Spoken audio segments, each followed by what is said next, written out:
नमस्कार, मैं हूं दीपाली राणा। आप देख रहे हैं शहबाज लाइव और मैं हूं डिम्पी कालरा। तो आज मार्केट के अंदर पॉलिसी डे है। कुल मिला के कह सकते हैं बैंक की वीकली एक्सपायरी है, वो भी बैंकिंग स्टॉक तो थोड़ा मोमेंटम रखेगी। तो इर्द गिर्द घूमेगा आज बाजार बैंकिंग स्टॉक्स के, लेकिन शायद बैंकिंग ही अपने आप में कुछ ज्यादा मूवमेंट देने की हालत में इस समय नहीं है, क्योंकि पॉलिसी से कुछ आना नहीं है। एक्सपायरी से पहले बाजार ऑलरेडी सेटल काफी तक कर चुका है, यानी कि आज आपको जो गैप डाउन थोड़ी सी ओपनिंग मिलेगी, क्योंकि जो संकेत है उससे शायद काफी तक एडजस्टमेंट को आप समझ सकते हैं जो कि आती हुई दिखेगी। इसलिए मार्केट का आज का सेशन शायद एक रेंज का ही रहने वाला है।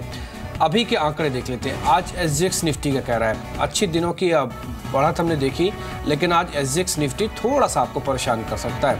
ये 60 अंकों की गिरावट दिखा रहा है। 60 अंकों की गिरावट के बावजूद भी इसने 9220 के लेवल के नीचे नहीं है, ये अच्छी चीज़ है। अगर पॉलिसी से पहले बाजार के अंदर इस तरह की करेक्शन, और ये इसको ब्रीजर ही समझेंगे, करेक्शन तो वर्ड बोलेंगे नहीं, ये ब्रीजर है मार्केट के लिए, जो इसको सुबह सुबह SGX निफ्टी से मिल गया। तो आज थोड़े कमज़ोर संकेत है बाजार से, माफ़ कीजिए ग्लोबल संकेत जो थोड़े कमज़ोर हैं। लेकिन FIs के अगर कामकाज को देखेंगे तो यहाँ पे खरीदारी फिर से हुई है। ये 340 करोड़ रुपए की खरीदारी हुई है। DIs थोड़े से कल कमज़ोर हो गए, लेकिन कमोडिटी शेयर्स के अंदर साइक्लिक इफेक्ट आज भी काम करेगा। आज हो सकता है टायर कंपनीज, हो सकता है पेपर, हो सकता है कुछ शुगर की कंपनीज, इन पे आपको थोड़ा सा ज़्यादा ध्यान रखना है, क्योंकि कमोडिटी प्ले अच्छा चल रहा है। आज क्रेडिट पॉलिसी के साथ साथ वीकली एक्सपायरी भी है बैंक निफ्टी की, तो इसलिए बैंकिंग स्टॉक्स पे अगर आपको अर्ली डिप मिल जाता है तो हो सकता है यही सबसे ज़्यादा शॉर्ट कवरिंग का सहारा बन जाए। और अगर बैंक के अंदर शॉर्ट कवरिंग आ गई या बैंकिंग स्टॉक्स के अंदर आ गई शॉर्ट कवरिंग, तो बाजार को जिस लेवल पे हम खोल रहे हैं ये तो तय है, उस लेवल पे हम बंद नहीं करेंगे, यानी कि ऊपर लेके आ सकते हैं। आज का निफ्टी की एक बार पहले रेंज देख लेते हैं। निफ्टी की आज की रेंज क्या रह सकती है। हालांकि अभी SGX निफ्टी के हिसाब से भी 9220 नहीं टूटा, या फिर ये कहें कि 9200 नहीं टूटा है। इसलिए आज आप एक बार कोई भी ट्रेड लेना चाहते हैं, जिनका पोजिशनल ट्रेड भी है, अपने स्टॉक को स्टिक कर लीजिएगा 9200 के नीचे 9180। शायद ये रेंज आज ब्रेक नहीं करेगा, बाजार थोड़ा स्विंग बढ़ा भी दे तब भी शायद नहीं करेगा। 9280 मार्केट का पुल बैक की रेंज भी आके यहीं खत्म हो जाती है, तो इसलिए शायद यहाँ पे आपको थोड़ा रुक जाना चाहिए। 9200 एक ऐसा लेवल होगा जो भी SGX निफ्टी में दिख रहा था। अगर ज़्यादातर समय बाजार इसी 9200 के ऊपर निकालेगा तो शॉर्ट कवरिंग की जो टेंडेंसी है, गुंजाइश जो है, वो ज़्यादा बढ़ जाएगी। अब एक और चीज़ देख लीजिए, वो है बैंक निफ्टी। 21,400 की रेंज अपने आप में एक अहम रेंज है, बाजार के लिए आज सपोर्ट का काम करेगी। 21,750 के आज की बैंक निफ्टी की रेंज है आज, क्योंकि टिपिकली बैंक निफ्टी में आपको मोमेंटम ज़्यादा मिलेगा। इस रेंज का थोड़ा प्ले कर सकते हैं। जो ऑप्शन ट्रेड देते हैं उनके लिए 9200 और 9400 की कॉल पुट दोनों ही वो आज बेहतर होंगी, क्योंकि आज थोड़ा बाजार में गिरावट है, इसलिए पुट भी आज एक्टिव हो सकती है। तो पुट और कॉल दोनों से पैसा बनाइए। अगर बाजार गिरता है तो नीचे स्तरों पे कॉल ले सकते हैं, और एक्सटेंशन होती है तो वापस पुट में पैसा बनाया जा सकता है। तो वित्तीय सलाहकार की राय लेके कॉल पुट के अंदर आप ट्रेड कर सकते हैं। जी, तो ये आपको शुरुआती स्ट्रैटेजी बताई गई है इंडेक्स पर, लेकिन सबसे पहले समझ लेते हैं इंटरनेशनल मार्केट से क्यूज। हमारे साथ रजत मौजूद है हर रोज की तरह पूरी डिटेल्स लेकर। गुड मॉर्निंग रजत। ये SGX निफ्टी 60 अंकों की कमजोरी के साथ दिन के निचले स्तरों पर है। ये इस फॉल के पीछे की खास वजह क्या है? बाकी एशियन मार्केट्स कैसे ट्रेड कर रहे हैं और US मार्केट से क्या इंडिकेशंस हैं? जी बिल्कुल, दो खास वजहें हैं। एक तो FOMC की जो मिनट्स जारी हुए वो, और दूसरा ADP ने जो भारत का GDP अनुमान घटाया है वो। दोनों ही बहुत नेगेटिव ट्रिगर्स पैन आउट हो रहे हैं भारतीय बाजारों के लिए, एशियन मार्केट्स के लिए भी। इनफैक्ट सबसे पहले FOMC मिनट्स के बारे में बता दूं आपको। देखिए, ये बात तो तय है कि 3 रेट हाइक इस बार होंगे इस साल, जिसमें से एक हो चुकी है, 2 अभी और होनी है। लेकिन ये जो स्टेटमेंट्स आई, इनफैक्ट कि फेड के पास 4.5 लाख करोड़ डॉलर का बॉन्ड पोर्टफोलियो है, और ये बॉन्ड पोर्टफोलियो की जो बिकवाली है ये जल्द होनी शुरू हो जाएगी। इनफैक्ट दूसरी छमाही से बॉन्ड पोर्टफोलियो की बिकवाली शुरू होगी, तो ये असर डाल सकते हैं इक्विटी मार्केट और बॉन्ड मार्केट, करेंसी मार्केट सभी पे ही। बॉन्ड यील्ड्स बढ़ती हुई नजर आएंगी, इन्फ्लेशन का खतरा बढ़ जाएगा, और कहीं ना कहीं कॉस्ट ऑफ बोरिंग ज्यादा हो जाएगी। तो ये बहुत बड़ा एक नेगेटिव ट्रिगर इक्विटी मार्केट के लिए प्ले करेगा शॉर्ट टर्म में। लॉन्ग टर्म में इंपैक्ट तो पॉजिटिव होगा, सबको पता है कि अर्थव्यवस्था में सुधार होता चला जा रहा है। लेकिन अगर बॉन्ड पोर्टफोलियो में बेचने की खबर आ गई है, जो ज्यादातर जानकार एक्सपेक्ट नहीं कर रहे थे, तो ये एक नेगेटिव स्टेटमेंट इन मिनट्स में निकल के आई।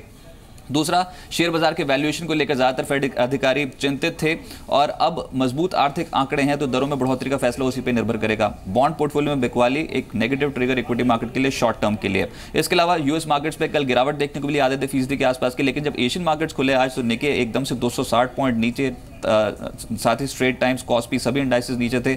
चाइना के मार्केट पे थोड़ा स्टेबल ट्रेड देखने को मिल रहा था, वो इसलिए क्योंकि एडीबी ने भारत का जीडीपी अनुमान घटाया 2017 के लिए 7.8% से घटाकर 7.4% कर दिया, लेकिन चीन का जीडीपी अनुमान बढ़ा दिया। चीन का जो ग्रोथ अनुमान है वो 6.4% से बढ़ाकर 6.5% कर दिया। तो उसके कारण भी यहाँ पर एसजीएक्स निफ्टी देखेंगे आप तो 61 पॉइंट्स का गोता लगा गया, ऊपर से ऊपर दबाव आज डेफिनेटली मार्केट्स पे देखने को मिल सकता है शुरुआती टिक्स में।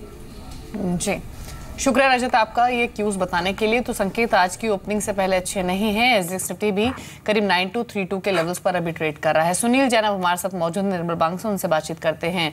Sunil, good morning, welcome to Zee Business. ये 2-3 दिनों के एक अच्छे रनअप के बाद आज क्यूज भी इंटरनेशनल मार्केट से अच्छे नहीं है, एसजीएक्स निफ्टी भी एक कमजोर ओपनिंग का इंडिकेशन दे रहा है, और आज आरबीआई पॉलिसी भी है जहां पर प्रोजेक्शंस यही है कि रेट कट नहीं होगा, लेकिन डेफिनेटली बैंक एनपीए रेजोल्यूशन को लेकर या फिर एक्सेस लिक्विडिटी को एब्जॉर्ब करने को लेकर क्या कमेंट्स आएंगे वो काफी इंपॉर्टेंट रहेंगे। लेकिन क्या अब यहां से मार्केट थोड़ा करेक्ट, कंसोलिडेट या फिर परफॉर्म और करेंगे, क्या लगता है आपको? देखिए, जो लास्ट 2-3 महीने में कंटिन्यूस जो मार्केट अपमूव आया है वो stand alone Indian market up move आया ऐसा नहीं है। वर्ल्ड मार्केट के साथ में हम आगे बढ़े हैं और ये न्यू हाई पे पहुँचे हैं। कई मार्केट अपनी हाई पे, नियर टर्म हाई पे आ रहे हैं, बट अगर आप देखेंगे तो continuously we have to be watchful about the international event apart from local event. तो इंटरनेशनल इवेंट अगर कोई टर्न अराउंड लाता है या मार्केट करेक्शन लाता है तो मुझे लगता है कि इंडियन मार्केट भी करेक्ट होगा उसके साथ में। अगर आप देखेंगे तो डॉ लास्ट 15 दिन से अब एक लेवल पे स्टैग्नेंट हो गया है और फर्दर न्यू हाई नहीं बना पा रहा है। डॉ अगर देखेंगे या यूएस मार्केट देखेंगे तो कंटिन्यूसली वो ही पूरे वर्ल्ड मार्केट को पुल कर रहा था ऊपर की तरफ, वेरेज दूसरे मार्केट उसको फॉलो कर रहे थे। बट एज ऑफ नाउ अब ऐसा हो रहा है कि लास्ट 15 दिन से यूएस मार्केट थोड़ा वीकनेस दिखा रहा है, वेरेज इमर्जिंग मार्केट अभी भी कंटिन्यू कर रहे हैं। मुझे ऐसा लगता है कि अभी थोड़ा केयरफुल रहने के समय आ गया है। One need to be very careful. यहाँ से पॉसिबिलिटी है कि अगर इंटरनेशनल मार्केट में थोड़ा भी करेक्शन आए तो यहाँ पर प्रॉफिट बुकिंग आ सकता है। ठीक है, तो एक चीज़ तो तय है कि सावधानी हटी और दुर्घटना घटी, ऐसा हो सकता है, तो इसलिए थोड़ा सा सावधानी आपको बढ़ा लीजिए। मानस जायसवाल इस बीच मेरे साथ जुड़ चुके हैं। एक बार इनसे पहले टेक्निकल व्यू ले लेते हैं निफ्टी का, उसके डेरिवेटिव्स को भी क्लब करने की आज कोशिश करेंगे कि जो रणनीति हमको मिल रही है वो कितनी पुख्ता और कितनी बेहतर हो सकती है। मानस, पहले आप मेरे को आज लेवल्स बताइए, आज निफ्टी का ट्रेडिंग रेंज और लेवल्स क्या रह सकते हैं, या फिर 1-2 दिन के हिसाब से भी?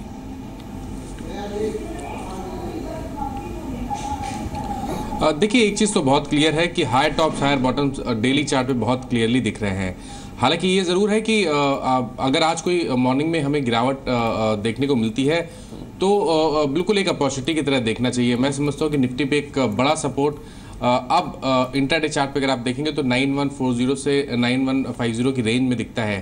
तो अगर कोई गिरावट ऐसी दिखती है तो बिल्कुल खरीदारी करें, अपने स्टॉप लॉसेस 9140 के नीचे लगाएं और एक टेक्निकल टारगेट 9370 तक के आते हैं। तो मैं समझता हूँ कि वो टारगेट सेट करके चलना चाहिए और शायद आने वाले 1 से 2 हफ्ते में हमें 9370 के लेवल्स निफ्टी पे जरूर देखने को मिलेंगे।